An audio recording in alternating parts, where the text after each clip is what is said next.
Kades Koperasi dan UKM Provinsi Bali, Dewa Nyoman Parte, mengingatkan seluruh gerakan koperasi yang belum menggelar rapat anggota tahunan atau RAT untuk segera melaksanakannya. RAT sangat penting guna menumbuhkan kepercayaan anggota dan melihat perkembangan koperasi itu sendiri. Kadis Koperasi dan UKM Provinsi Bali, Dewa Nyoman Parte memaparkan rapat anggota tahunan RAT Koperasi yang merupakan bentuk pertanggungjawaban pengurus koperasi kepada anggota menjadi cermin dari perkembangan koperasi.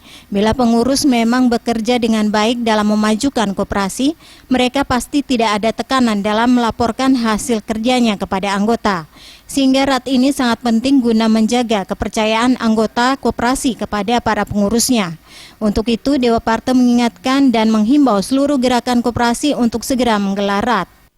Kemarin kita sudah ingatkan, jadi kita mengadakan bulan RAT, jadi mengingatkan kepada semua gerakan koperasi, khususnya primer, itu harus mereka melaksanakan RAT sampai dengan paling lambat primernya Maret. Jadi sekundernya Juli, Januari, Februari, Maret, April, Mei, Juni. Juni harus sudah semua tuntas. Nah, dalam waktu 3 bulan ini, kita akan evaluasi setiap bulan. Ditambahkan bila ada koperasi yang sekiranya terkendala pendanaan dalam menggelar RAT, pihaknya siap untuk membantu. Selain itu, RAT tidak harus digelar secara besar-besaran dan jor-joran, cukup dengan sederhana namun tepat sasaran. Purnama dan Saputra, Bali TV.